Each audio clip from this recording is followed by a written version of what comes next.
la voz de LA.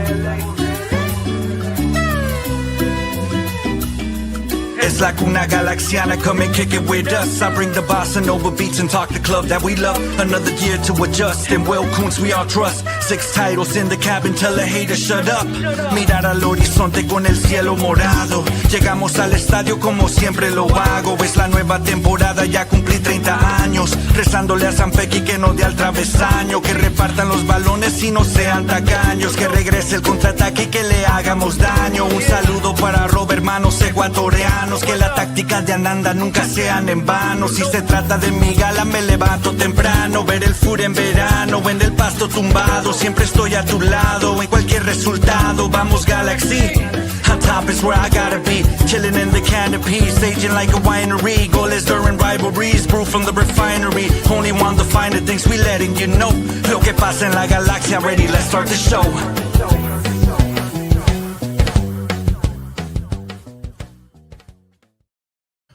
Hello, hola, and buenas, and welcome back to another episode of La Cuna Galaxiana, a podcast always made with love for all you LA Galaxy fans, wherever you may be out there. And I know you're in need of some extra special love today because the LA Galaxy returned to the digs in league play, surrounded by their four-legged friends as it was pups at the pitch. But unfortunately, they could not find any home comforts as they lost to a high-powered FC Cincinnati side 3-2 on Saturday, September 20th, in a match that officially eliminates them from postseason play. We'll be joined by El Profe Alex Ruiz, who will be here to help us break down the match, including why the Galaxy are finding it hard to start matches strongly. If he thought the Galaxy grew into this one, his thoughts on the officiating, including a red card and a no call. And if the healing can start now that the Galaxy is officially out of the playoffs, and speak about where the Galaxy might go from here as well. Plus, Galaxy-Mania for the season ticket members was this past weekend. We'll talk about that event and explore that a little bit. All of that and more coming up on La Cuna Galaxiana. But before we go any further, let me introduce myself. I'm Rob Jalon, one of your co-hosts. You can find my written work at the Sporting Tribune, and you can find me online at El Escudero de LA. And of course, we have my co-host, Anandita Kirana, El Yerno Guapo, Gitano Perdido, y El Papá de Natita. Papa, we were with each other for the first time in a long while at a game, so I don't even really need to ask you how you were feeling, but I guess the question now is, how do you feel in retrospect after you've had a couple of days to kind of marinate on this one? Oh man. Well, I guess it didn't kill my mood, I guess, because we had a good time at the game and hanging out with, seeing everyone and hanging out with our friends and family, right? So with our pups, there's nothing more beautiful than that, as you know, Papa, being a proud papa of a little pooch. So I didn't want to let the Galaxy ruin my day. Look, coming into this, we didn't do those predictions. We didn't have that show. You did the interview, by the way, if you guys want to check out the back catalog, a quick plug. Rob did his interview with MLS en Español play-by-play announcer Sergio Ruiz. And so we didn't have those, predictions like we always do, but I didn't expect anything more than either a loss or at most 1 point, Papa. I mean, Cincinnati's just a better team, full stop, right? So yeah, it's all good. But look, I think what you're trying to tell me is to get into my one-word match reaction. So I will go ahead and do that now. And just simply put, Papa, finally. That's my one-word match reaction. Finally. Finally, this Galaxy team put me out of my misery. Finally, they dashed all hopes and dreams of making it into the playoffs, right? Mathematically, I think it was just kind of a false hope for most Galaxy fans, and it was just kind of like, okay, it's not if, but when. And we really have felt that, I mean, probably heading into Leagues Cup as well, right? It was such a faint chance. I mean, Leagues Cup and getting that CCC spot was probably the number one priority at that point in time. So I think it was just a matter of when. And, finally we can move on. I think this is kind of like one of those closure moments that I think all Galaxy fans we're ready for that closure, and we're ready to move on to next year if they haven't already. Like, I know a lot of fans their minds are already in the offseason 2026. So it was just, for me as a fan, it was just more like, sad to say, but just relief that we have closure now. So yeah, man, it's kind of crazy how even though we were expecting all this, it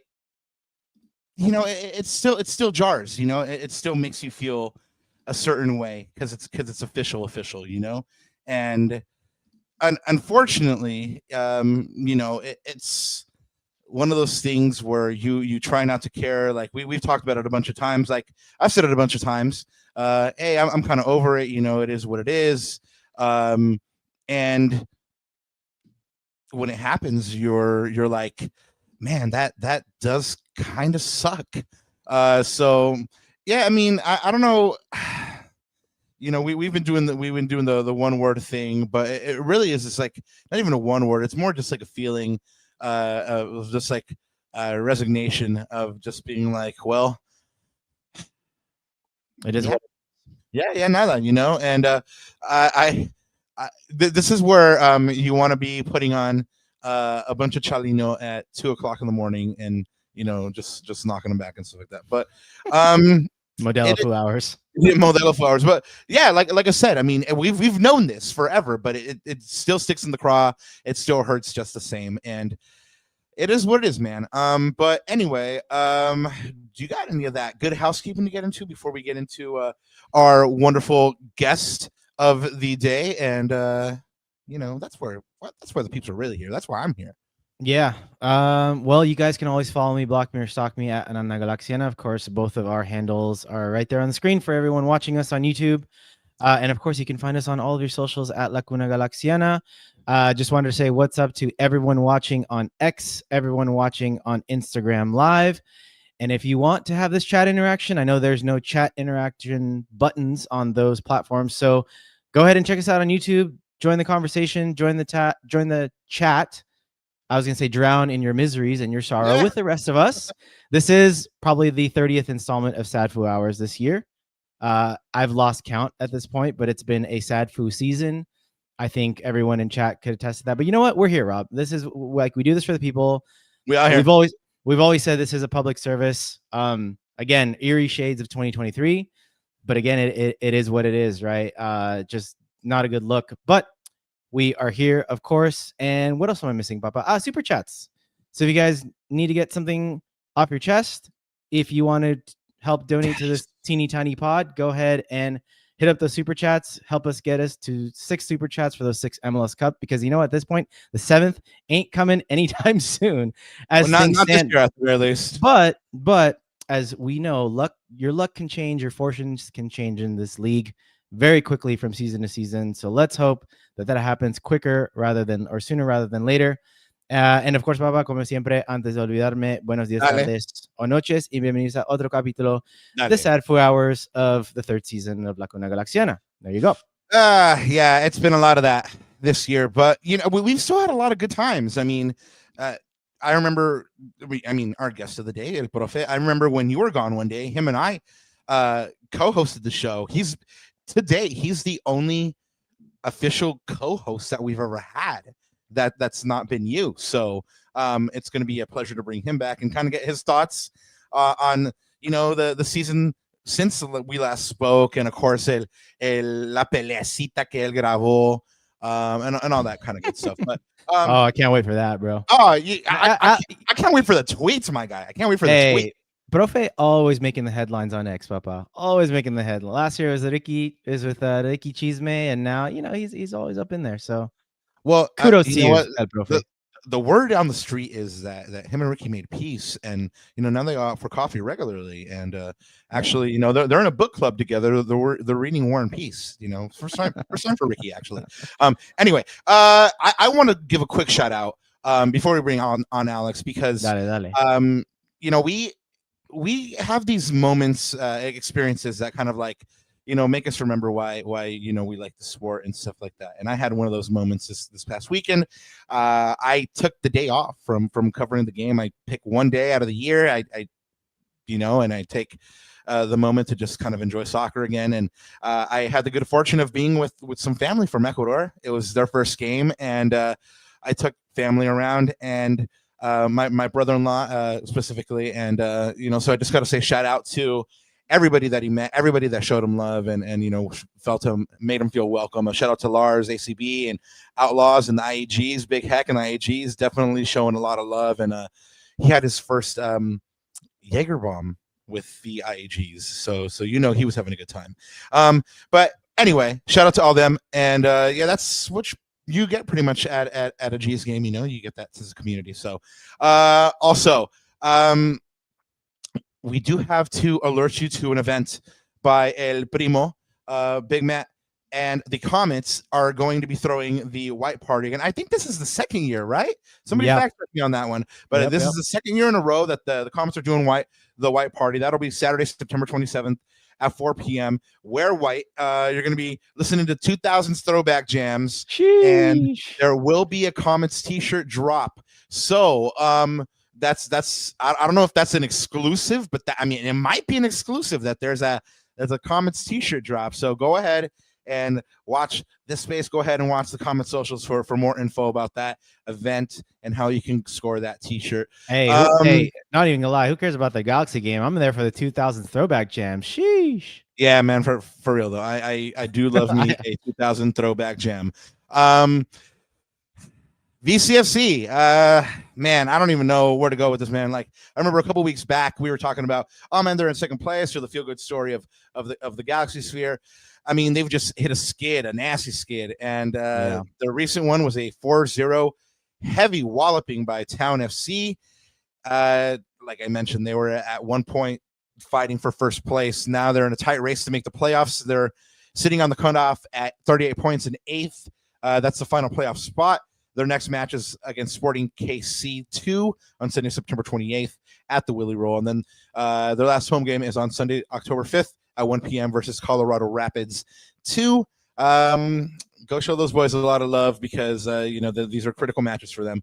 And finally, Pups at the Pitch, Ananda. I thought, and you're kind of spreading the surprise on me, that there's one more opportunity to do Pups at the Pitch, October 11th versus FC Dallas. How did you find that out?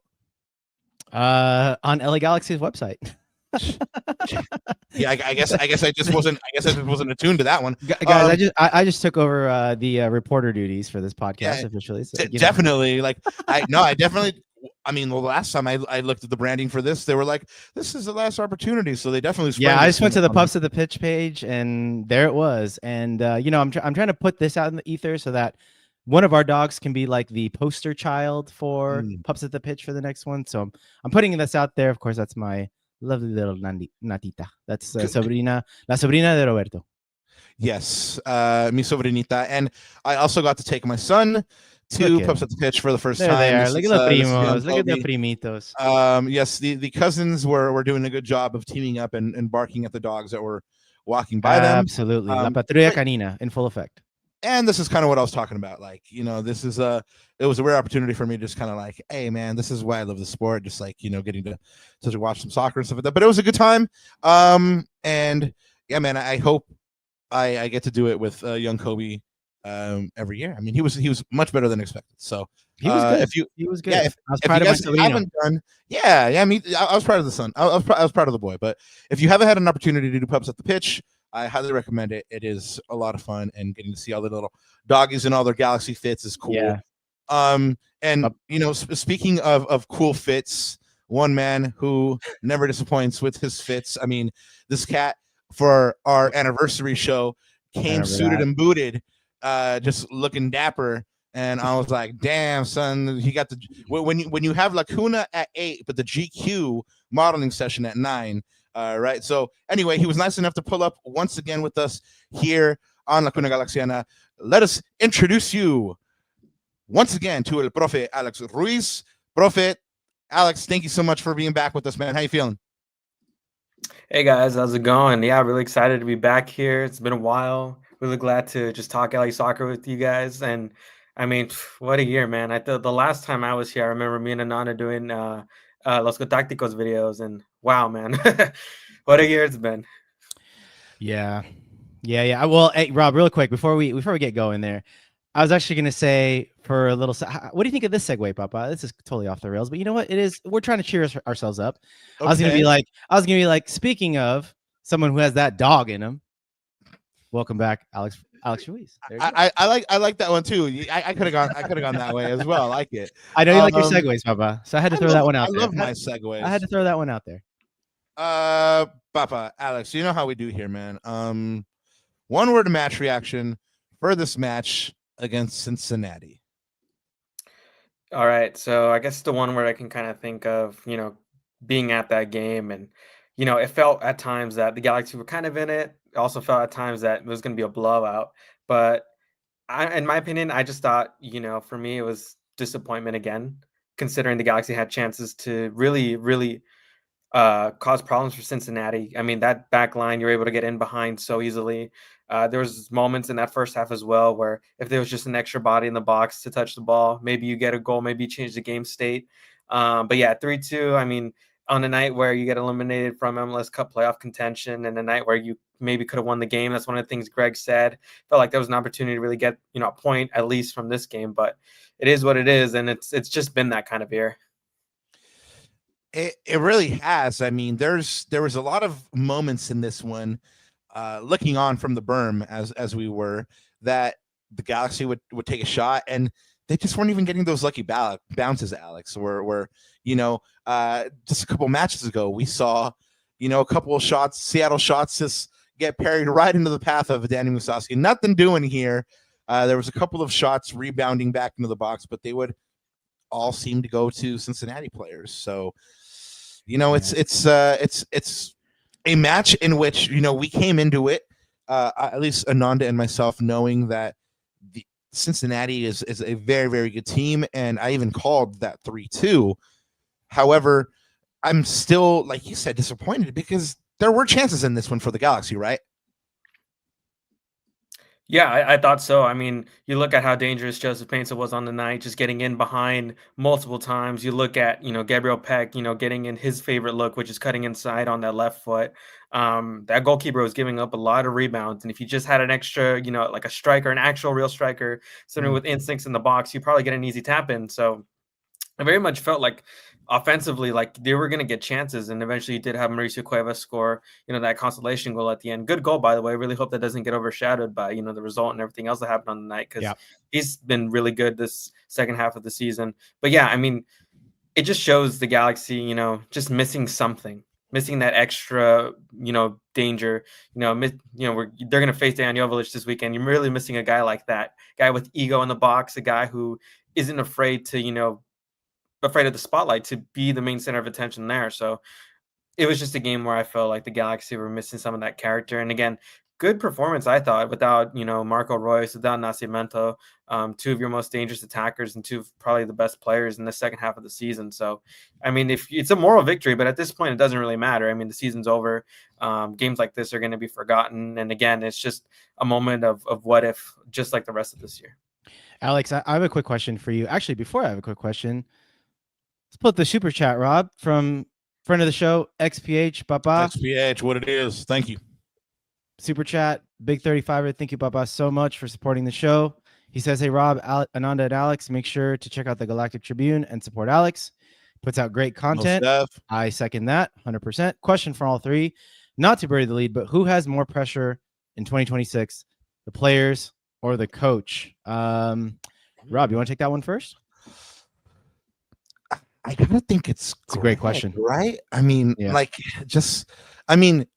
mind you, I haven't sat there and thought about it like very deeply analytically, but like we have talked to other people on this show. I mean, we've talked to Keith Costigan about this. We've, I spoke to, we even spoke to David Gass about this. Like how much pressure is on Greg in 2026 to get it right initially, right? Right, and he couldn't put a number on it, but he definitely there's pressure, right? He didn't put a number on the number of games.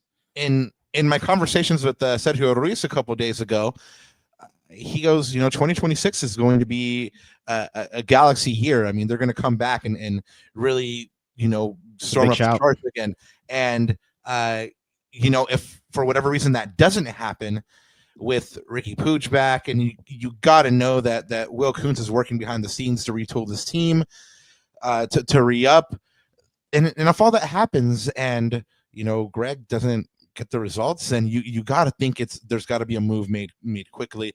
Of course, there's always that old caveat of who do you bring in, but there's always going to be that question: who do you bring in, right? So yeah, if it's not working next year, you got to make a move, I think, right? Alex, I mean, you were there this past weekend in a journalist capacity. What was your feeling on this one? Let me is anything that you saw here this weekend from Greg inform anything on this? Yeah, I think it's more on, in my opinion, the coaches and the front office. I think the players, the talent is there. It's all about the development of players like Tarbor Miller, Elijah Winder, right?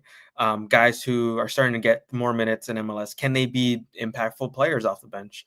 Right now they're getting playing time because there's no weight attached to these games. They're not fighting for playoff position. I really think this year Will Kuntz in the front office did, they stripped a lot of this championship from this team. They stripped the MVP. They stripped some key cogs in that team, some key personalities, key egos. And you honestly had a full year to retool. You were able to fix up the salary situation. You're able to kind of see in Nascimento. We'll see if he's able to play again this year, but that's a player you got to make a decision on. That's going to be key because the Galaxy really do need a number 9. There hasn't been a number 9 consistent one all season long.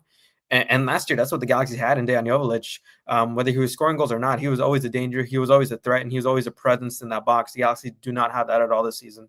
So you got to make a decision on him and if he's going to be the guy going forward. And honestly, I just think next year will be the last year of this current window that the Galaxy have with Peck and Paintsil and Ricky Pooch. Obviously, we don't know the kind of player he's going to be when he comes back. We don't know if will end up being the same player.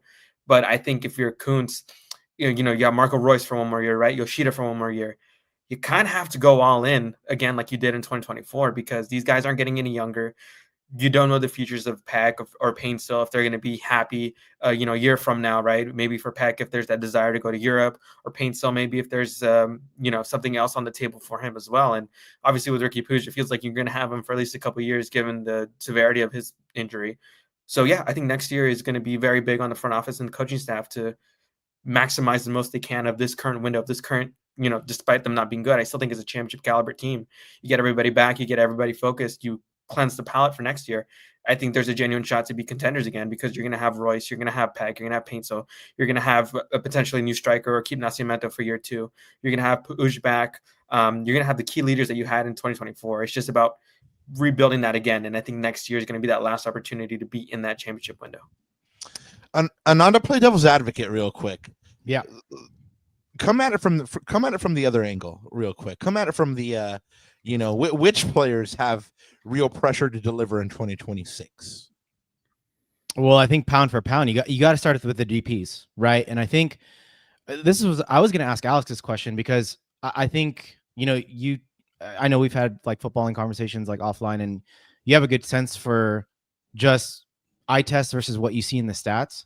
Because I look at JP and Peck, for example, guys, their drop off has been huge this year, and I could probably point to 2 or 3 things. I think it's individual production. I think it's an individual drop off, but I also think it's a consequence of the team dropping off as a whole. I also think, and Alex brings up a great point that I 100% agree with, which is you're missing a focal point number 9 that takes the attention away from those 2 guys, or vice versa. Right. So if the winger is drawing the defender, Dejan's going to feast, and the other way around. And obviously we've seen situations too where Ricky just slots them in transition, and we're clean through on goal. But part of that too is we've seen a lack of individual decision making this year from those 2 wingers all year. You saw it even in this game, Rob. There was a chance, I think it was JP, and Peck was completely open on the right side, and Peck looks at him and be like, bro, like I was completely open, like, and his arms are wide open. JP has his head on the floor, on the ground, looking at the ball, trying to go far post against the keeper, which, by the way, he's got to develop some sort of like cut on the right and go back against the keeper, because that far post, keeper's just expecting that every time, that sort of far post curler.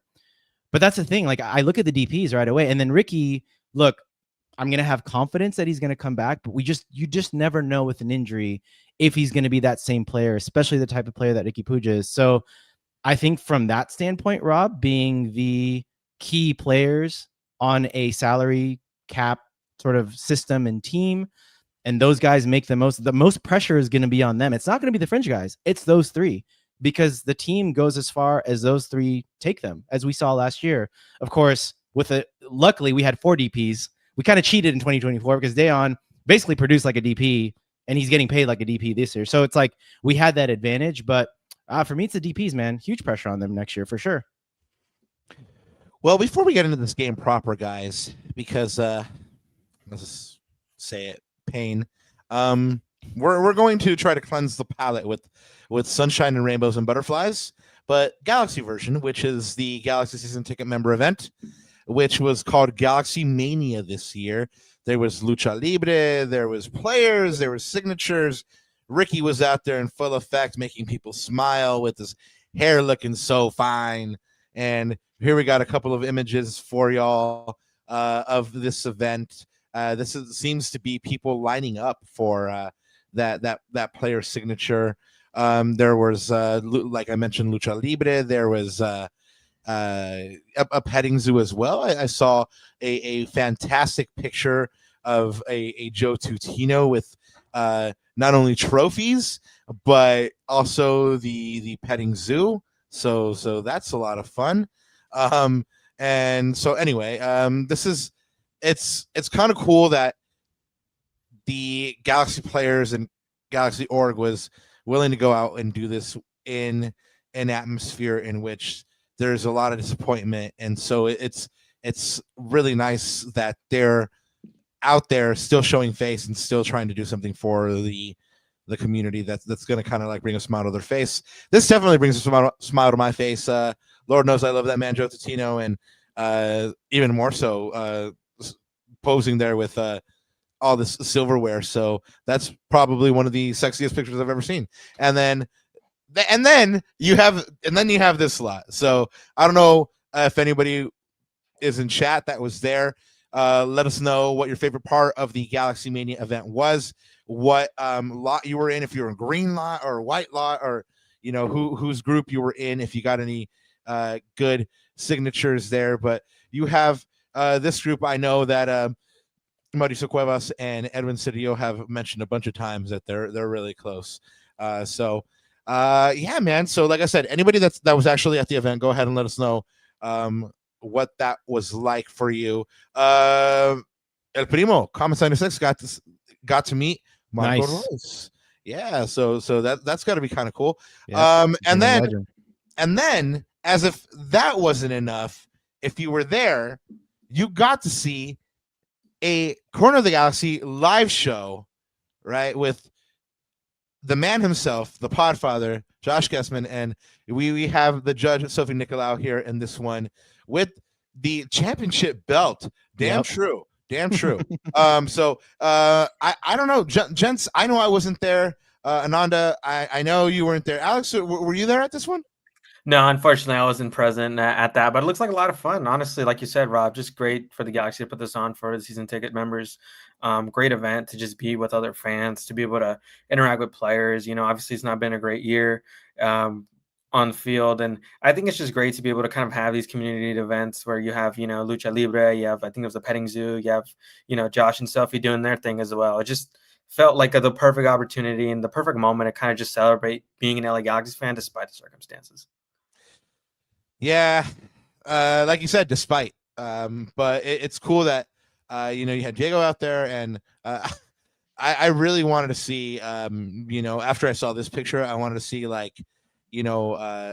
mock Will Kuntz, Greg Vanny wrestling match, and then Will Kuntz lifts the belt afterwards. But that's just in my wildest dreams. But anyway, everybody that I had talked to so far told me that this was a really cool event. So long may they continue to do stuff like this, and hopefully next year they do even more. I mean, they, from what I remember when I was smaller and my parents were still season ticket member holders, they're getting all kinds of cool stuff, and I know there was a lot of things like getting to go to the locker room and stuff that they used to do that they don't really do anymore. So hopefully they bring that kind of things back. But Yeah, throw those opinions out to the fan council, whoever's in chat or whoever's listening, right? And that's the place you want to do it. I'm sure they want to hear all your feedback. And I'm sure they're listening with their ears wide open right now with all the feedback for, from the fans and everything. I think the fan council is a good place to start. So, yep, I agree with you guys. I hope they keep doing that. I think they need to give some sort of like goodwill back to the people. And so I think this is a start, especially for the season ticket members. Ananda Karana for fan council 2020 2026. Anyway, let's get into this match, guys. Let's start where we want to start. Yep. And go for this starting lineup here. Any surprises that leapt out to either one of you? Let me see. Well, not really. I guess because let's start with this, Rob. Actually, we should start with this, which is here is the edited injury report. And I'm just going to read it out to you guys. Emilio Garces, Mateus Nascimento, Ricky Puig, Marco Royce, Lucas Sanabria, Christian Ramirez. Guys, I see about 5 starters in that list. So seeing that and going to this now, I'm not surprised. Like, take your pick. Take your pick what kids you want to give the start to or the chance. But this is probably your strongest lineup with what you got, right? You know what?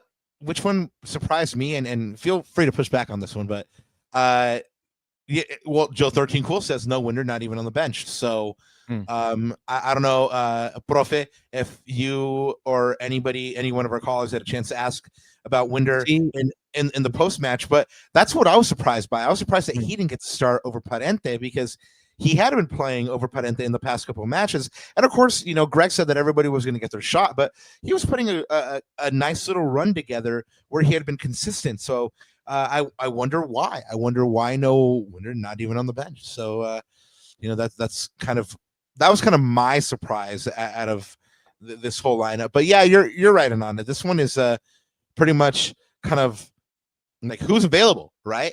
Who's even like, hey, who can play, right? But Ananda, you actually hit me up with a special request in the lead up to tonight's match that you wanted to do something special tonight. Oh, did I? Okay. Well, anyway, did I imagine that? Oh man, no, I'm kidding. Yeah, no, I wanted to, because we go through these pods and sometimes like we talk about so many things and maybe certain like players or certain conversations we want to have just don't make the final cut kind of thing. So I just wanted, like, as we're looking at this lineup, if there's like a player that you guys wanted to highlight, we'll call it like a player spotlight, that you wanted to highlight, like their performance, what you thought, and maybe in the grand scheme of the larger context of the season. So for example, like one of the guys that I wanted to talk about with you guys and in chat was Isaiah Parenthe, because like you said, Rob, for me, his inclusion, I think you're right. I'm not going to push back on you. I think number one, I don't know where Winder was, and he wasn't on the injury report. So it's like, what happened? I just checked right now, and I tried to look at the VCFC lineup, and he wasn't in that as well. So I thought maybe he would get some minutes out there. Perhaps, I'm not sure, right? But so Parenthe got the start, and this is one of those things like with Parenthe, like there's going to be a lot of guys in this conversation in the offseason, especially if you're Will Kuntz in that front office, right? Because you want to fill out the depth pieces. Like right now we have the core. The core pieces are set. And right now all we're missing is just obviously a number 9. We don't know if that's going to be Nascimento or not. But in terms of the fringes of the team, like we've got to fill that out. We've got to fill that out with quality, right? And so one avenue you're going to think about is some of these young guys. So I look at a guy like Isaiah Parenthe and I'm like, okay, well, first of all, on face value, he's not really a starter for me yet, not for this team. For me, no. If I had to pick a midfield 3 starting in game 1 for next year, everyone healthy, it would be Ricky, Sanabria, and Serio. That to me is your most balanced, your most well-rounded, your most potent midfield that can do a little bit of everything. Good on the offensive and defensive transition. You've got Ricky to unpick the lock, and you've got 2 really strong mobile players back there, Edwin Serio and Sanabria, with passing range, right? That's what you want. And then you look off the bench, and I'm saying, well, Marco Royce and Diego Fagundez are my first 2 midfielders off the bench. If Diego's playing that withdrawn role as we've seen him play this year, right? So I look at that and I say, like, is there a spot for Parenthe in that? Because now he's fighting with guys like Winder, maybe some of these other young guys. And part of the problem with me, Rob, is I don't know what Parenthe is, meaning, is he a 6? Is he an 8? Like, is he physical enough to play 6 in MLS, like either by himself or in a double pivot? Or is he a good ball progressor, whether on the carry or on the pass? Is he good enough to be an 8? Does he have that mobility, right? So I look at that, like what type of player he is, and he's not young. Like, we think of him as like an academy product, but he's 24, 25. I think he's 25 years old. Yep.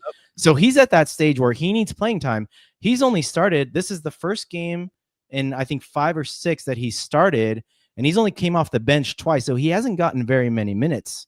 And you put in a performance. Now, granted, we'll talk about the cards later. I think it was a bit harsh, but you look at this performance and I'm like, it wasn't the greatest of performance, but I don't blame him because he hasn't been getting the minutes. Right. So it's like, I'm seeing glimpses of who this player is, but I can't really definitively say that, yeah, I'd love him as a depth piece or I'd love him on this team next year. And I think what we're going to find ourselves in, guys, is I think we're going to have that conversation with a lot of those young guys breaking through this team for next year. And I think that to me is going to be really intriguing of what we do there to fill out, the depth with some of those youth players. I mean, what do you guys think of Parenthe? Would you bring him back next year, or is there anything that I said that's like, doesn't make sense or totally offline? It's interesting. You should ask that, because I was just about to ask El Profe. Yeah. And I wanted to give a quick shout out to Talking Galaxy and Galaxy Buzz, because we kind of had a similar exercise on their pod a couple weeks back. Right. But I'm going to go through the starting 11 here with you, Profe. And we're going to play Galaxy Tinder. Swipe left or swipe right if you're keeping them or you're tossing them, all right? So we're going to start with Joseph Paintsil. Keeping him. Kind of have to. Adds that explosive pace. Not really anybody else, I think, that can be that direct outlet. Obviously, Peck is very fast, but we know on that right-hand side, Greg likes to play in quick combinations, not very much so direct. Paintsil is the thing that stretches out the back line. He's the one that's going to be making those long darting runs. And, I think with Ricky back and with less playmaking responsibilities, he's a bit more effective. I don't like it when Joseph Paintsil has time on the ball. I just want him to run straight at goal. I just think he's just not built to be like Gabriel Peck, who's very technical, who makes quick decisions. And I think, Paintsil is a lot more selfish. I was talking to, I forget who it was I was talking to, but, whenever Julian Alde was starting at left-hand side with Paintsil, I was just like, this is like playing with like a ball hog in basketball. Like, you pass him the ball and you're not getting it back. Julian Alde, you don't get the best out of him when he's playing with Joseph Paintsil, because he's never going to touch the ball again once he passes it to him.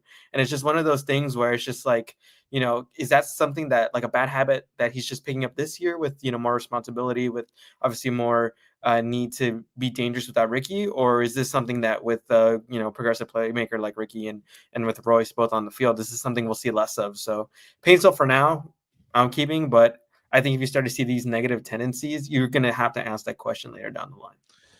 And just like you mentioned about Paintsil, you're very right. You kind of have to. He is one of those deep players. Same with Gabriel Peck. So I guess we'll jump over to Harbor Miller. Are you swiping right or left?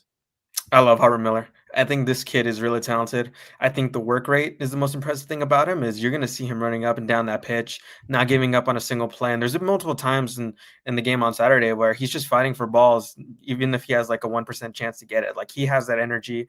And I think the versatility that, he provides, because he can play as a right back, he can play, as a winger.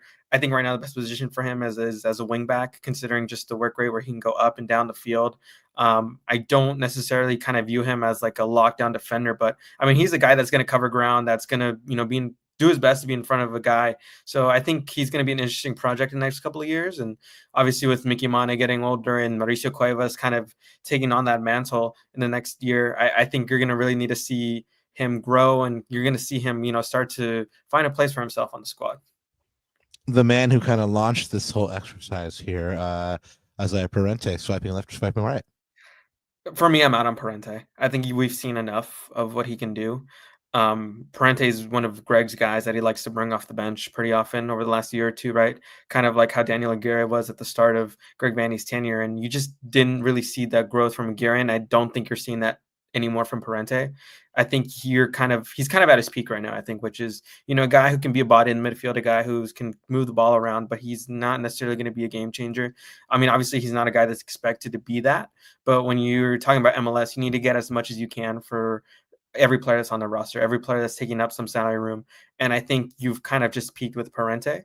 I think maybe taking a chance on another MLS veteran or maybe another player in MLS Next Pro, maybe look at USL again, like you did with Elijah Winder. I thought that was an interesting route that Will Kuntz went through in the last offseason. Obviously, it takes time to develop players like that, but just I don't know what else you're going to get from Parenthe. And I think if you want to move on and you want to kind of be able to see what else is out there, it's a good idea to see. But again, it just depends if, Greg Vanning wants to take a risk on that, because with Parenthe, yeah, you're going to get some things here and there, nothing too impressive, but I mean, at least it's a body in the midfield. It's just about, do you want to roll the dice on someone else who could potentially be a bit more?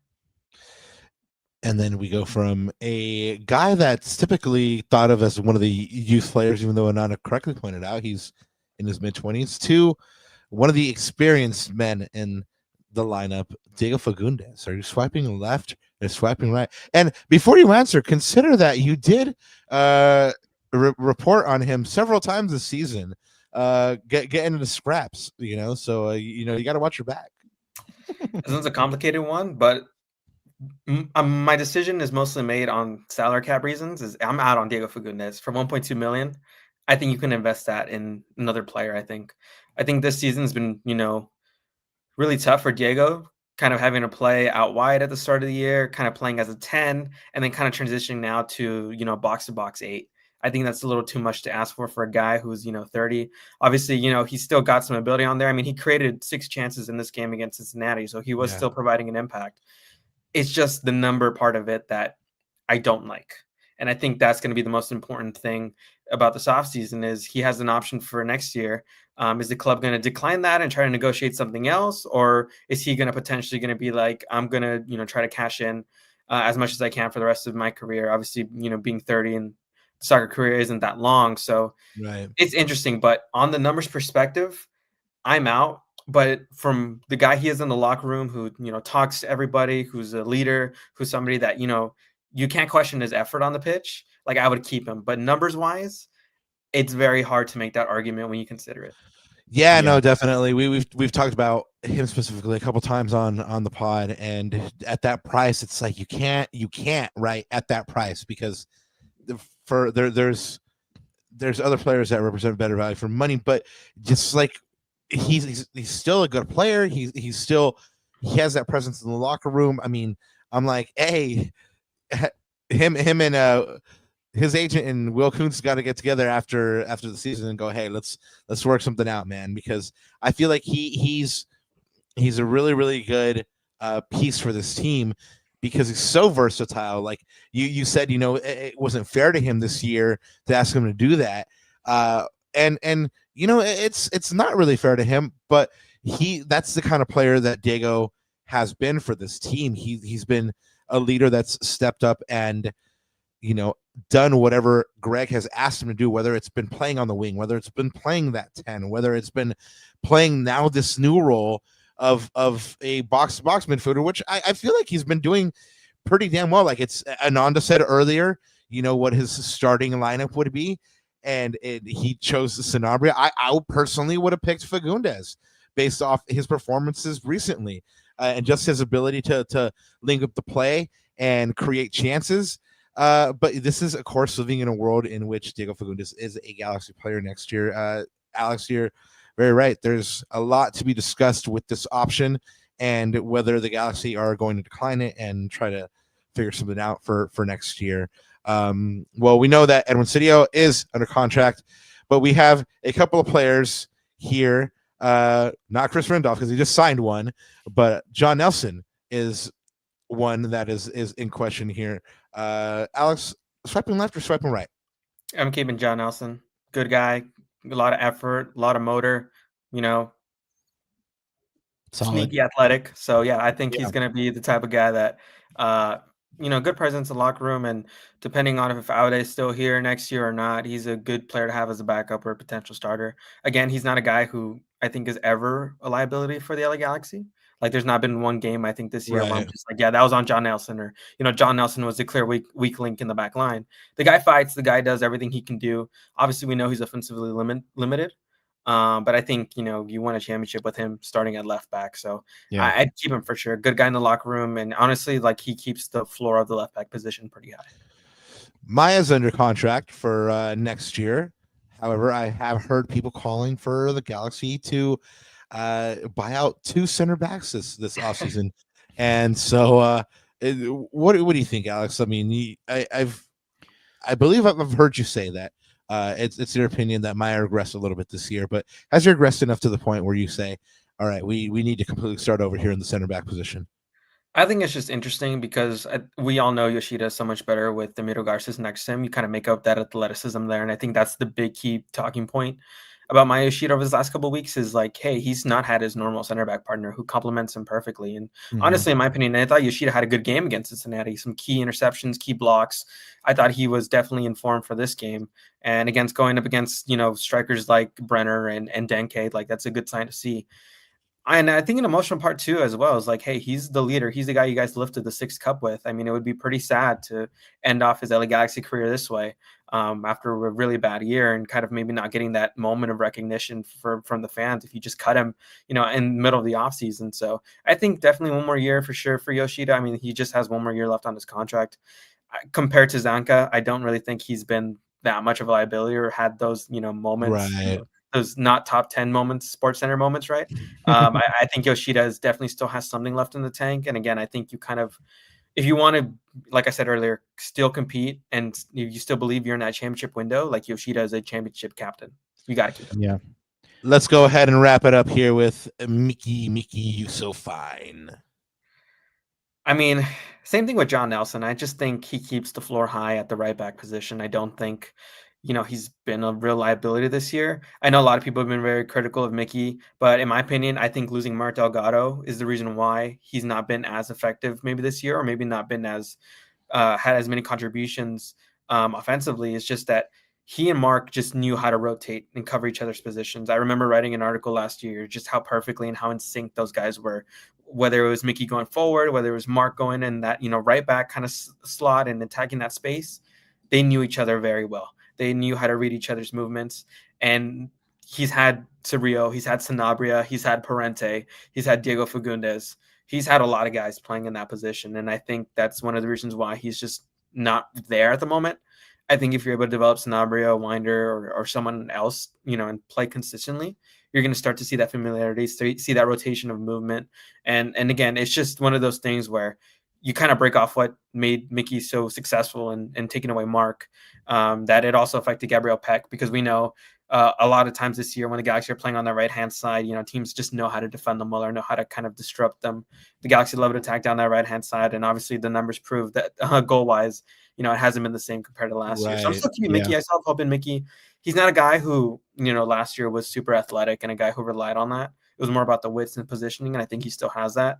And look, Mauricio Cuevas is ready to take that spot, by the time Mickey's contract is over. And I think next year you'll start to see a lot more rotation between the two. And I think, it'll be good competition between Mickey and Mauricio to kind of just go at it and, sharpen each other if they both really want to kind of elevate that position. But so far, I think Mickey's been solid.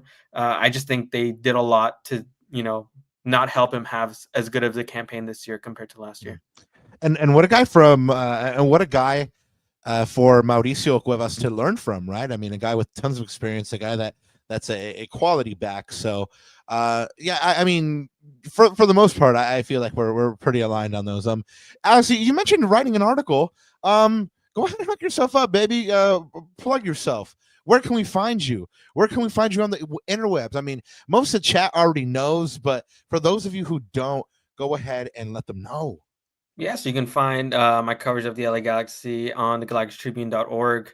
We get as much as we can out there, from game coverage, from the midweek pressers, features on players as well. And, we're working on some stuff right now, given what's going on this year, and just all a bunch of things LA Galaxy related on there. So you can definitely read a lot more LA Galaxy coverage on there on the galactictribune.org.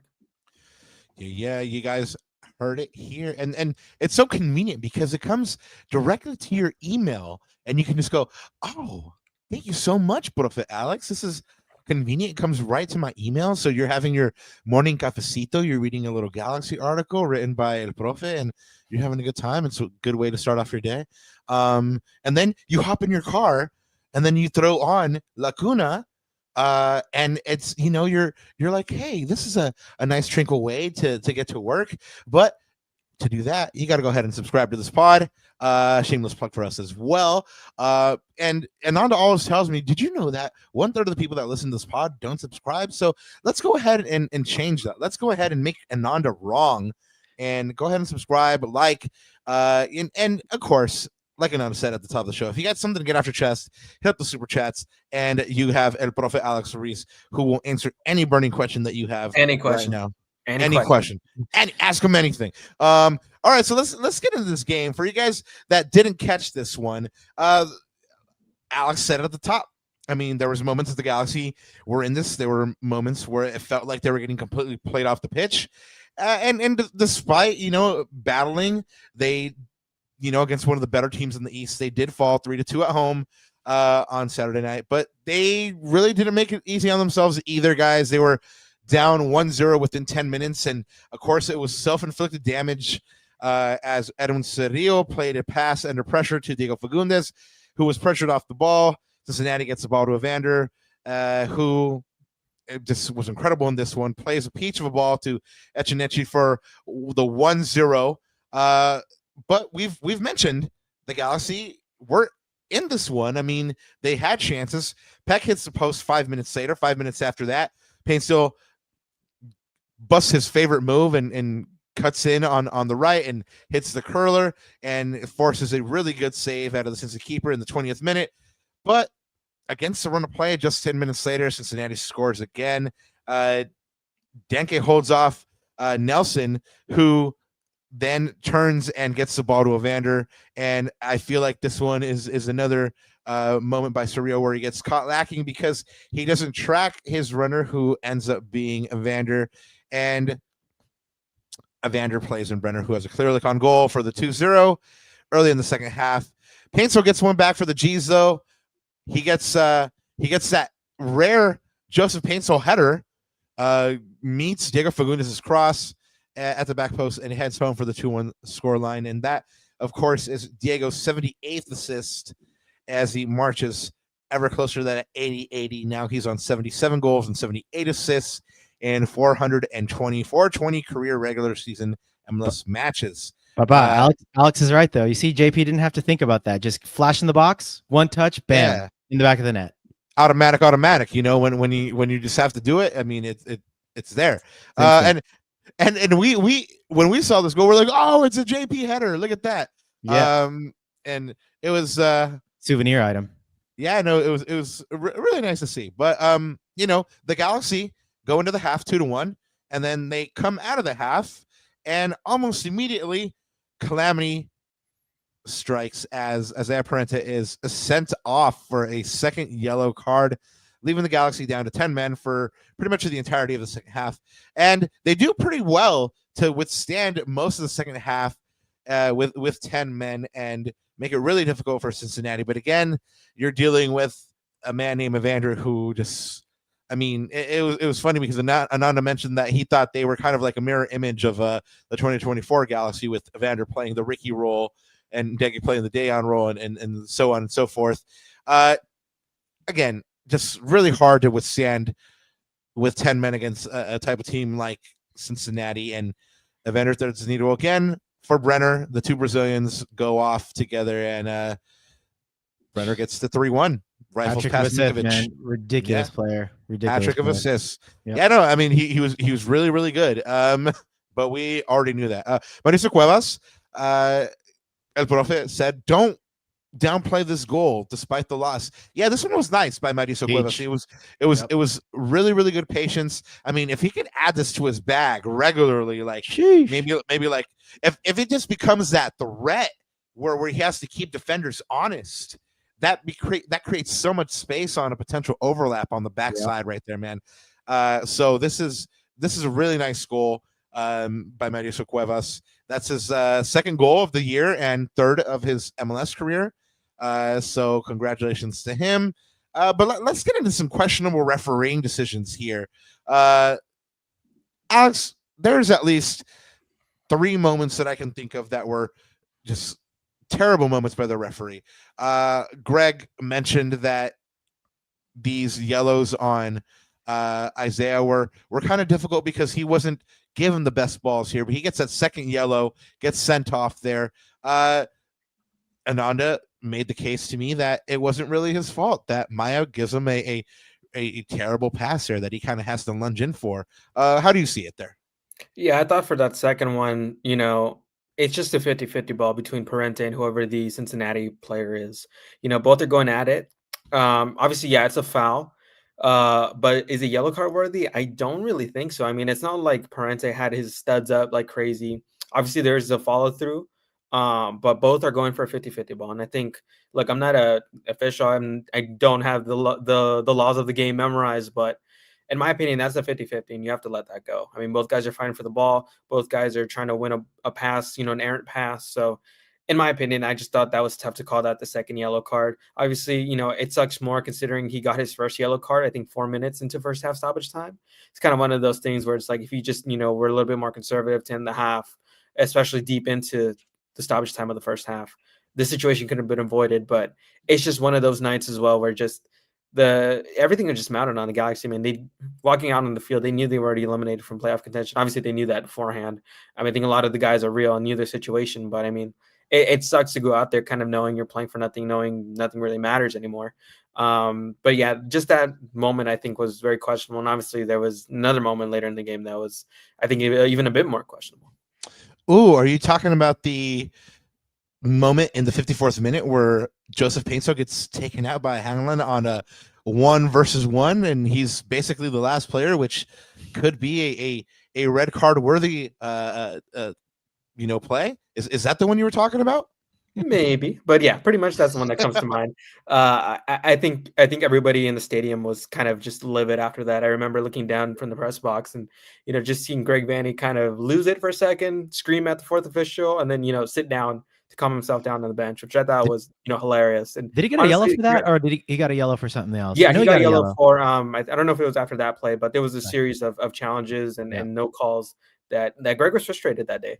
And I think me and the Podfather were talking about, is this the game where Greg gets the red card and he gets thrown out, because we haven't had any of those games. And I feel like that's fitting for the year the LA Galaxy have had. As I was telling everybody in the press box, it's been that kind of year. So we deserve maybe a game of Greg Vanney, kind of getting thrown out. But yeah, he was definitely very frustrated with that call. And Joseph Paintsil talked about it afterwards, saying that, I think if I have the quote correctly, saying that, the referee's going to go back home and look at it and he's going to feel bad. Yeah. And I thought that was very on brand for JP. But look, let's be honest. Let's be blunt here. I think Joseph Paintsil very much has the reputation for, going down easily, being some embellishment. I know earlier this year he did get fined for embellishment and for simulation from the MLS disciplinary committee. And I think there very much has been an emphasis that, between, the refs or just people who watch MLS, like they know Joseph Paintsil is the kind of guy who's going to go down pretty easily. And I think Greg talked about it in his post-game presser saying, sometimes if you have a reputation, it's hard to, get out of it. And I think, Joseph, I think as well acknowledged that, like, look, the refs kind of just have someone they pick on, and, he would say it would be him. But nonetheless, it's an interesting play because you got to call that a red card. I think it was a very hard foul? No. But at the same time, he definitely interferes and there is that contact. And is that worthy of a red card? Because it's dog so if you call a foul, and that has to be an automatic red card. But yeah, interesting call to make, but nonetheless, you can kind of tell that it got the LA Galaxy very animated. And again, they felt like victims of just not getting whistles. And especially for Paintsil, there's been multiple times this year where he just doesn't get that whistle. It's hard to watch for sure, but I mean, it's one of those things you kind of have to deal with, unfortunately. Yeah, and then he gets cleaned out like a few minutes later. The ref actually gives him a yellow, which I was surprised with. But then, of course, his coach realizing that this is going to heat up. Yeah, Hagelin's coach, the Cincinnati coach, was like, you know what? I'm going to hook him because you're bound to get another yellow could have gotten a red or yellow, whatever that infraction was in the first play. So, I mean, yeah, I think there's some truth to that for sure. That was a tough one. So now this one, like we mentioned, Mauricio Cuevas gets the honor goal there to make it 3-2. This one ends by that scoreline. These teams now have one win each against each other. I mean, these teams don't really see each other that often. The last game between these two teams was 2019, 2-0 LA Galaxy win. Now Cincinnati has a win under their belt as well. Despite Joseph's troubles in this one, Alex, do you feel like he's been the Galaxy's best performer recently or most consistent performer? I mean, I would have said it was Marco Reus until he got injured, but has Joseph taken up that mantle, or would you give it to somebody else? I think you kind of have to. I mean, looking at the form he was in Leagues Cup, being the lead scorer for the club, being dangerous all night. Again, Joseph Paintsil is always going to be dangerous when you allow him to have that space. Obviously, teams like the Sounders are going to know how to play against him, right? They sit in the low block. They're not going to allow the Galaxy to have much room in behind. But yeah, I mean, Joseph Paintsil right now, he's a motivated man. Getting back into the Ghanaian national team picture, getting called up in this last international window was huge.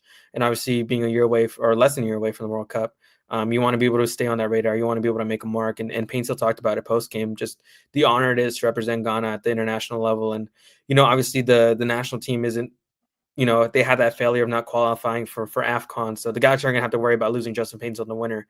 But they're doing really good in qualifying.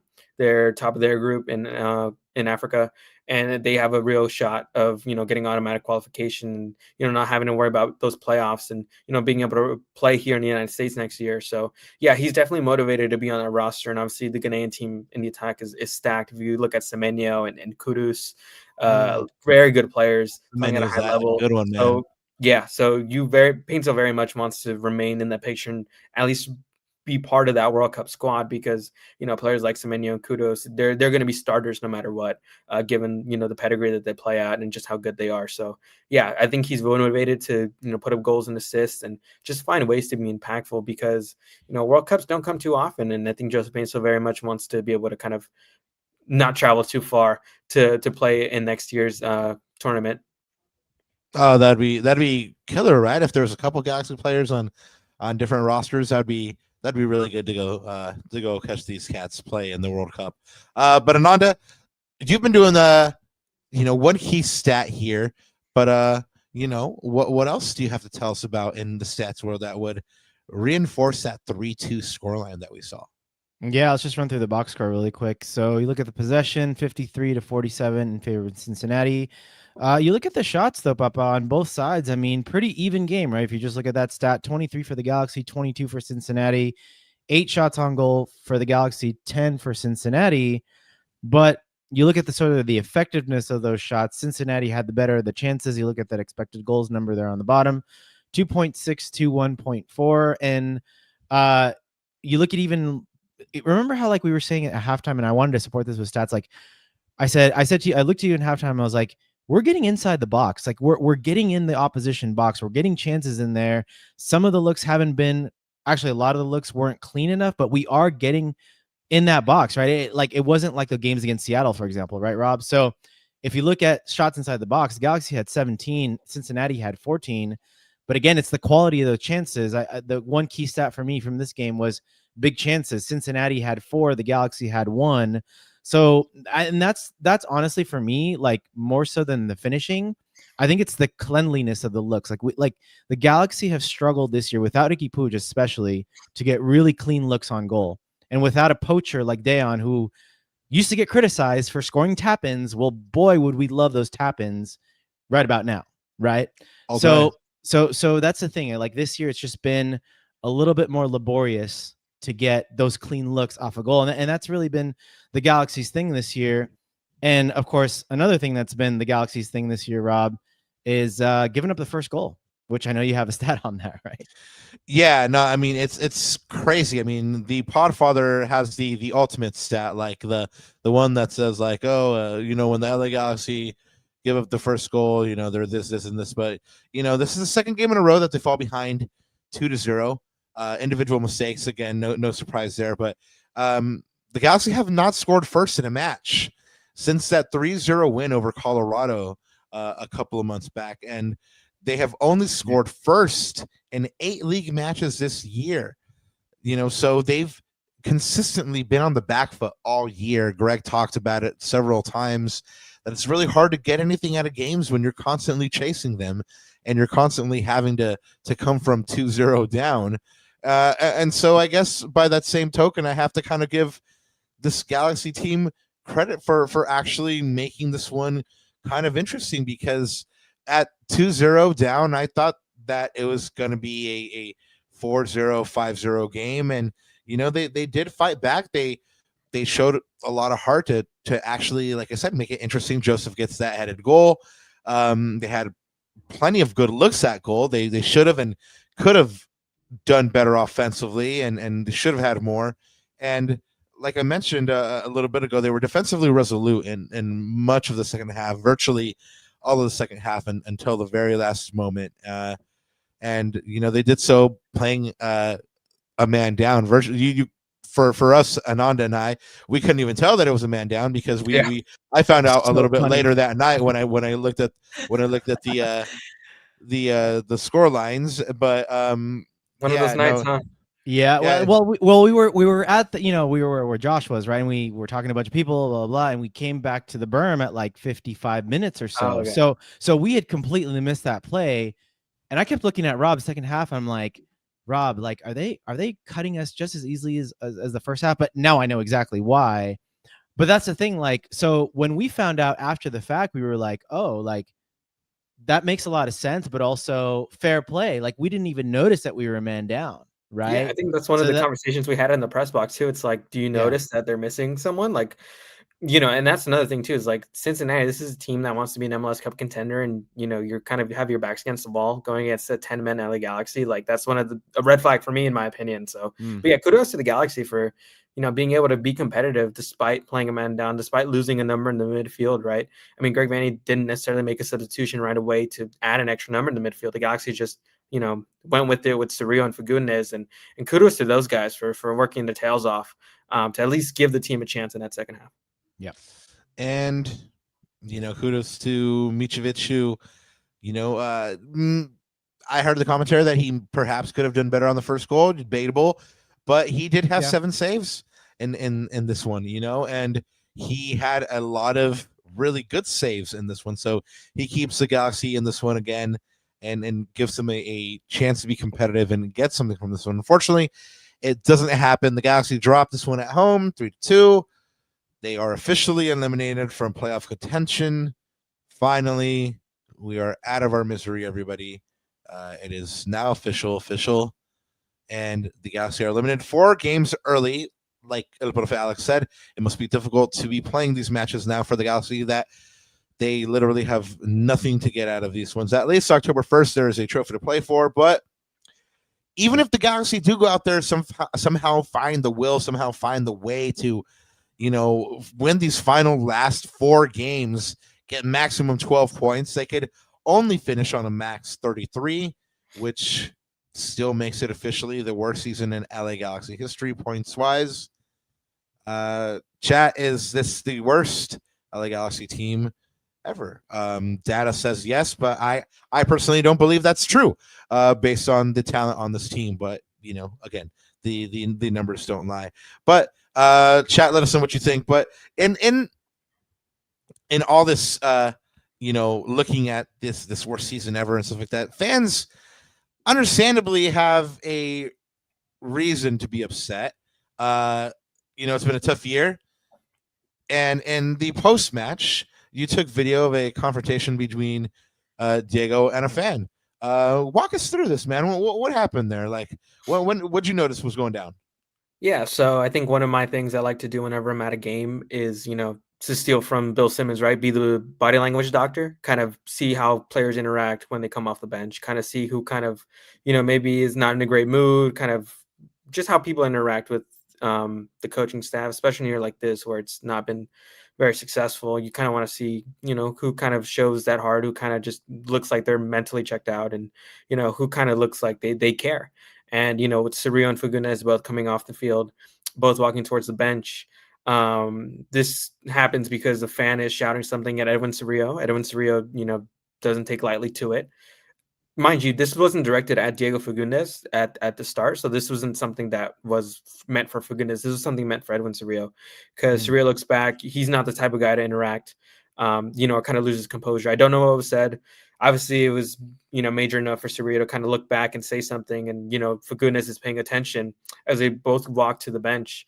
Cerrillo still saying something to the fan from the bench, and then Fagundez as well is also saying something as well. And you can see them kind of chirp back and forth a little bit. It kind of stops, but being the body language doctor at the end of the game, I kind of want to see how do people interact. And immediately Fagundez jumps over to the bench, and then heads towards that fan. The fan also walked down like 5 flights of stairs because he was in that middle section of that section there. And so they both have a talk. Obviously, Fagundez is very heated. Again, this wasn't directed at Fagundez at the start. This was something that Edwin Cerrillo didn't take at all. He was the one who was originally chirping back at that fan, and Fagundez, I think, in this situation was standing up for Edwin Cerrillo. Obviously, I don't know the full context of the situation. I think only those two know.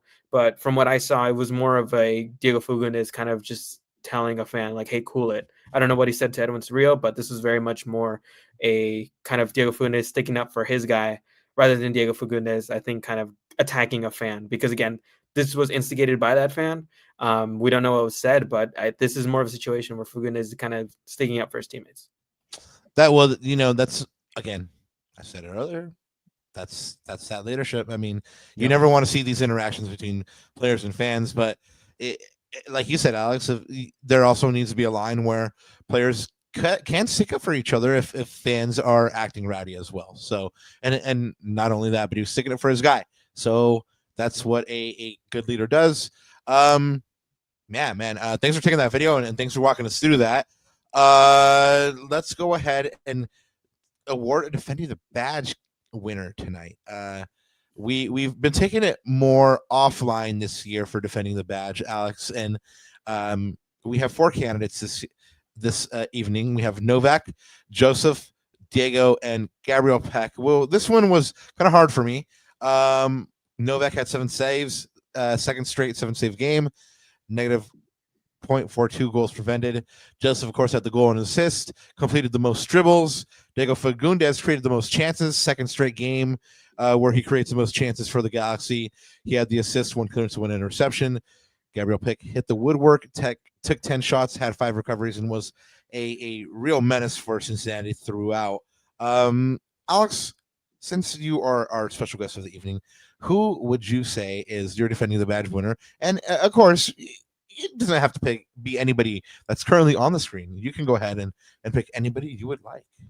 Yeah, thank you. I think I'll start with Joseph Paintsil. I think it has to go to him.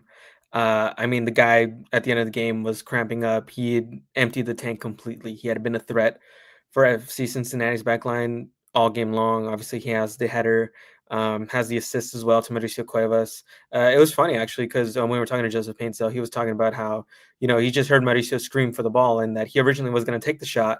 Didn't know where Mauricio was, so he kind of just laid it off, assuming he was taking up a position.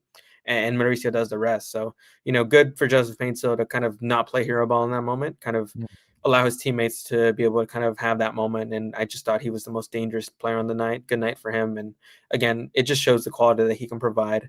And obviously it hasn't been there a lot this year, but the glimpses and the flashes like that are good to see as you end the season. Yeah, end the season on a strong, and then that way the prince who was promised comes back next year and starts hugging those boys up in the meet. Ananda, what about for you, man? Well, Alex took one of the guys, but I think really ever after we just had that last segment, for me, it's Diego Fagundez, man. We've talked about it on the show a lot, especially for Defending the Badge. Like, it literally is about the badge above all else, right? And just like the characteristics that a Galaxy player should exude, and especially in a leadership like position that Diego's in. I mean, you could argue that him and Ricky are like the emotional talisman of this team, right? You see it on the pitch too, man. I don't know if either of you guys noticed, like, there was a couple plays, I can't remember the minute exactly, but you see Diego shouting at Peck, I think, for one of the plays, and I think he shouted at Paintsil.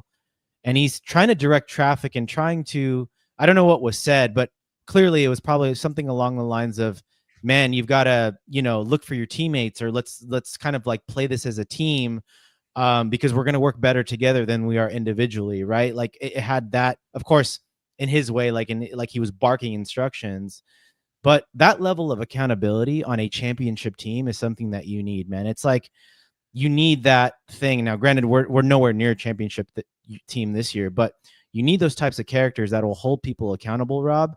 I think Ricky, when he did it in the beginning, it was deemed as petulance.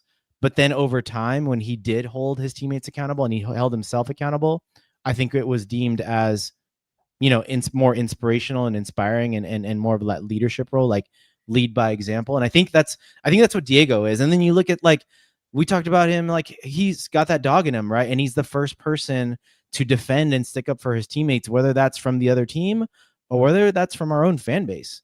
And players have the right to do that, guys. Like, these guys are humans. Like, they have families, They have kids. Some of them have kids. Some of them have families. Like, some of them are dads. Like, they're humans just like us, and some people just cross the line. But Diego ain't backing down for no one, right? Like, we know Diego well enough too personally. Like, great family, like great support system, and he's just that type of guy, man. He gets it. He gets what the badge, like the weight of this crest. I think he gets it. And so now I go back to that conversation really quick earlier about like bringing Diego back. Like, I hope there's a way we can figure out numerically where the numbers make sense. And I think for him, this is pure speculation on my part, but I think in the past couple of years, Diego's really set himself, like, his roots here in LA. I think his imprints are all over the community. Like, this year, I've noticed that he's the guy that's going to be the spokesperson or the narrator in a lot of these promo videos, right? When maybe some of the other guys won't take the helm on that. So I think for me, for this conversation, it's Diego, but I also think, like, for the future, I think he is a future captain or vice captain of this team. Like, I really do. He's already been the captain of this team.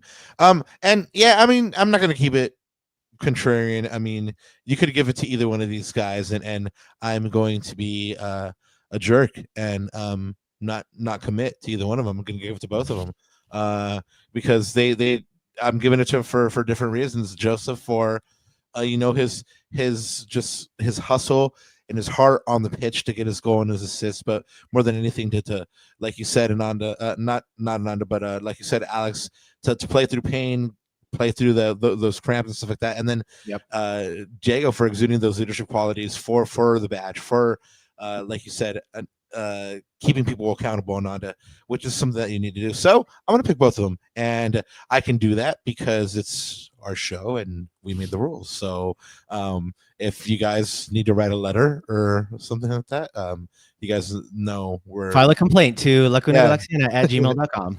Exactly. We'll be waiting for the email. But where does that leave the Galaxy? Well, I'll tell you. I'm so glad you asked. After 30 matches, they hold a 4-17-9 record.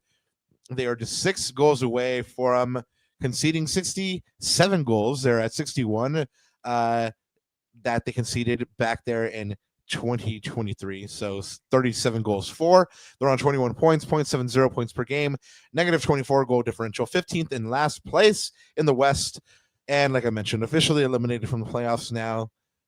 3 points back in the wooden spoon race with Montreal.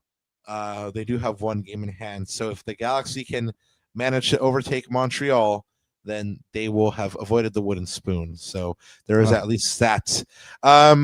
Before we get out of here, we want to say thank you once again to El Profe Alex Ruiz. Alex, what can we expect from the Galactic Tribune here presently? You mentioned that you guys were working on a little something. Care to give us a little hint of anything? Maybe an exclusive here on the episode before we get out of here? Yeah, so obviously right now Ricky Puig is, recovery and things like that. So we're going to try to get an article out, kind of talking to professionals about, the impacts of an ACL injury.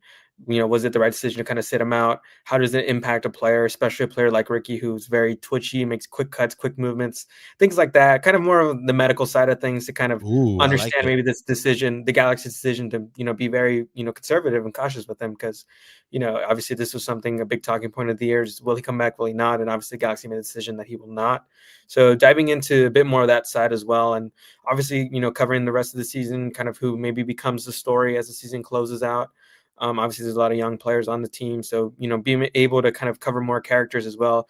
The last week, a week or two when Chris Rendolph signed, we had some really great articles on Chris Rendolph. Kind of him coming up from the University of Maryland, right?